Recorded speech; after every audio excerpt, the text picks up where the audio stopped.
Organisasi Massa Pemuda Alternatif. 5 tahun yang lalu, di waktu yang sama persis seperti kami berdiri sekarang, tepat di tanggal 8 Oktober 2020 adalah hari di mana Angkatan Muda sedang bangkit. Saat itu, Angkatan Muda sedang berbaris mengibarkan panji perlawanan.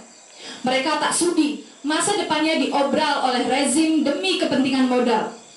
Mereka berdiri sejajar bersama buruh, tani, rakyat miskin kota, perempuan, dan kelompok tertindas lainnya.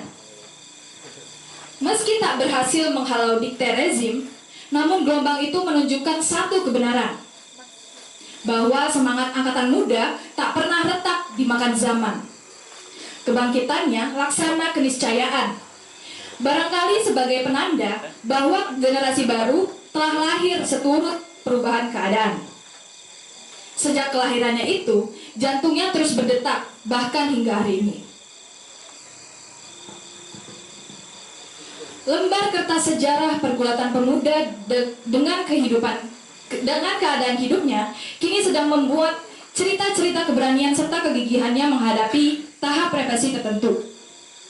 Sebanyak 960 anak-anak muda tengah tinggal dan hidup selama 1 bulan di dalam penjara rezim. Mereka adalah buruh muda, pelajar, mahasiswa, dan sebarisan anak-anak muda lainnya yang gusar melihat keadaan. Cerita-cerita itu ditulis bukan tanpa sebab. Seperti yang diketahui bersama, sekarang adalah saat yang sulit bagi kita semua. Di desa, banyak petani yang kehilangan tanahnya, lalu terlempar ke sektor yang tak menjamin kehidupannya yang lebih layak. Kalaupun petani masih ada, sebagian besar dari mereka adalah petani yang menguasai lahan tak lebih dari setengah hektar. Merekalah yang dominan di desa. Jumlah mereka hampir 17 juta. Sebuah ketimpangan kepemilikan lahan yang semakin parah jika dibandingkan dengan 1 dekade sebelumnya. Sementara, mereka yang bekerja di luar pertanian juga tak lebih baik nasibnya. Merekalah kelas buruh yang diperas habis melalui cipta kerja. Sesuatu yang ditolak habis-habisan oleh Angkatan Muda dan mayoritas rakyat lainnya 5 tahun yang lalu. Di bawah bendera cipta kerja, kelas buruh bekerja semakin tak tentu dan dibayar dengan upah yang tak seberapa. Sementara, lapisan kelas buruh yang lain terlempar dari pekerjaannya setelah badai PHK terjadi di mana-mana. Dalam 5 tahun terakhir, badai itu telah menerpa sekitar 700.000 buruh. Di luar gerbang pabrik-pabrik itu, jutaan rakyat yang lain terjebak dalam rantai pengangguran. Mereka mengadu nasib pada yang tak pasti. Ada lebih dari 7 juta rakyat yang menganggur. Angka ini bahkan yang tertinggi di Asia Tenggara. Bukankah ini kontradiktif saat negeri kita dikenal sebagai sebuah negeri yang gemah ripah loh jinawi? Sementara di kampung kota dan desa-desa negeri ini, kemiskinan menjadi cerita sehari-hari tanpa ujung. Sungguh menyedihkan ketika sebagian besar rakyat harus berebut pekerjaan, ruang hidup, bahkan sekadar makanan untuk bertahan. Kemewahan justru dinikmati oleh segelintir orang. Jumlah mereka hanya 1%. Merekalah penguasa kekayaan yang bila dihitung kekayaannya setara dengan puluhan juta rakyat lainnya. Inilah wajah telanjang negeri kita hari ini. Suatu negeri yang masyarakatnya hanya dipisahkan jurang antara si kaya dan si miskin. Sehingga saat Afan Kurniawan, seorang buruh ojek online berusia belia, dibunuh, ceritanya bukan lagi tentang air mata dan karangan bunga. Ia bercerita tentang satu generasi pemuda yang dilumat krisis struktural berlapis. Generasi pemuda yang selalu ambil bagian dalam arus protes menolak dan melawan keputusan rezim dan akibat-akibatnya sejak beberapa tahun silam. Aksi reformasi di korupsi, tolak Omnibus Law, peringatan darurat, Indonesia Gelap, tolak UU TNI, hingga apa yang dinamakan protes Agustus yang lalu adalah petunjuk keberadaan dan keberanian lapisan kaum muda yang semakin hari semakin meluas.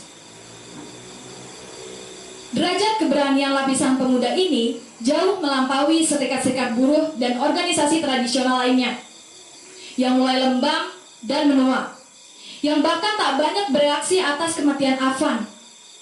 Kaum mudalah yang berada di baris depan, bertarung membela Afan seturut harga diri dan martabat kelas buruh serta rakyat secara keseluruhan. Bahkan keberaniannya melewati batas kanalisasi demokrasi formal ala NGO. Bila ungkapan lama mengatakan bahwa pemuda laksana matahari pukul 8 atau 9 pagi, maka kelompok tua yang lembam barangkali adalah matahari yang hampir terbenam. Sayangnya, manifestasi keberanian pemuda yang tampak secara vulgar sejauh ini belum mampu memberikan perubahan yang signifikan bagi rakyat. Rakyat belum merasakan dampak-dampak positif dari keberanian kaum muda.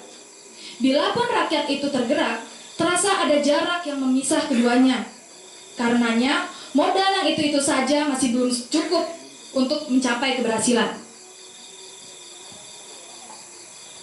Tapi, kalaupun sekarang gerakan pemuda belum menemukan keberhasilan, bukan berarti ia sudah tumpul. Bila gerakan pemuda masih mudah dipatahkan, itu juga bukan pertanda ia telah kalah.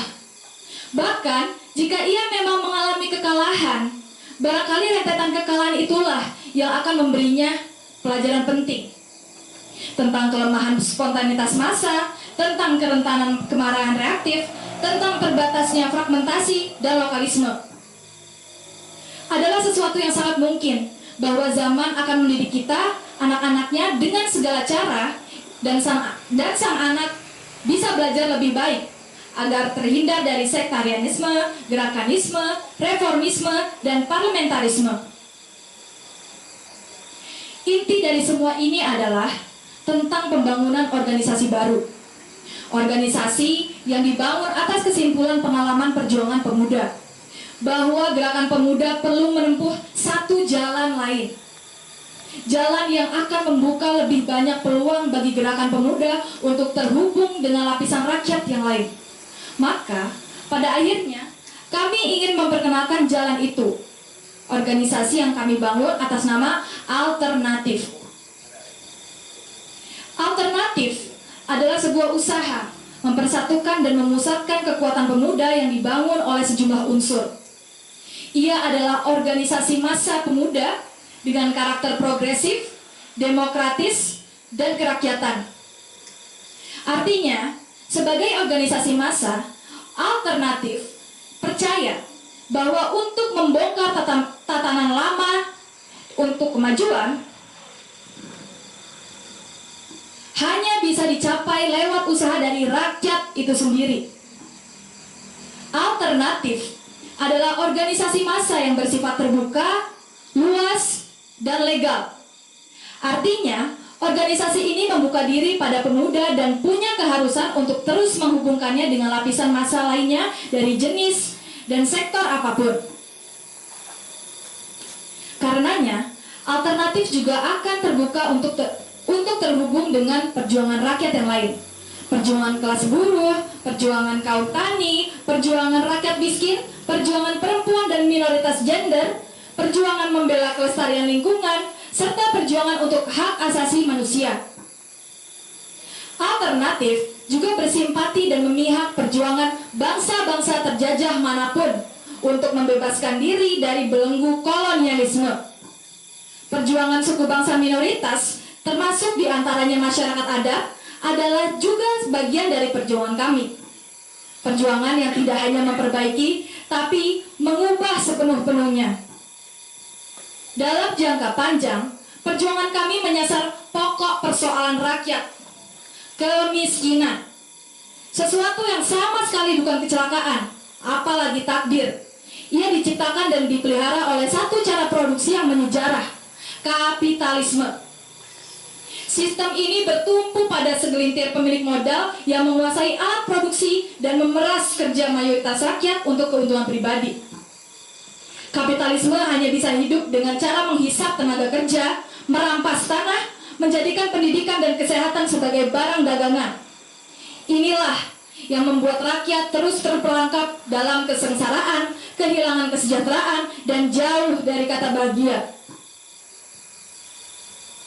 Kawan-kawan, hanya dengan mendirikan kekuasaan rakyat, segala penderitaan ini bisa diakhiri.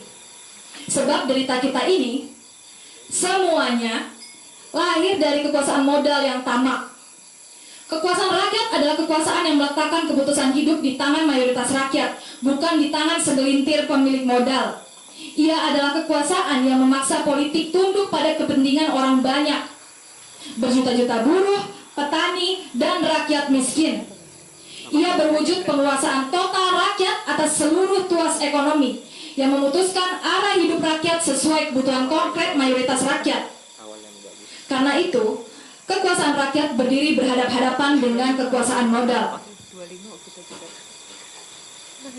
Dan jangan dikira kekuasaan rakyat hanyalah mimpi di siang bolong. Lihatlah Nepal, Timor Leste, Filipina, Perancis, Italia, Peru, Maroko, hingga Madagaskar.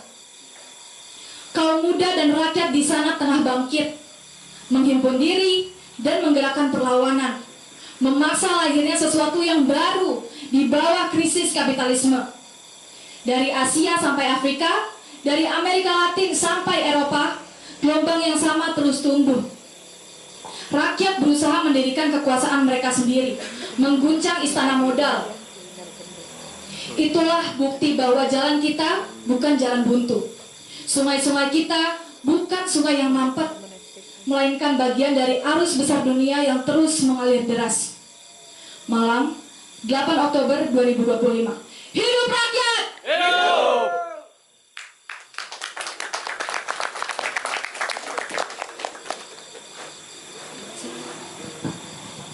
Baik, berikan tepuk tangan sekali lagi untuk alternatif.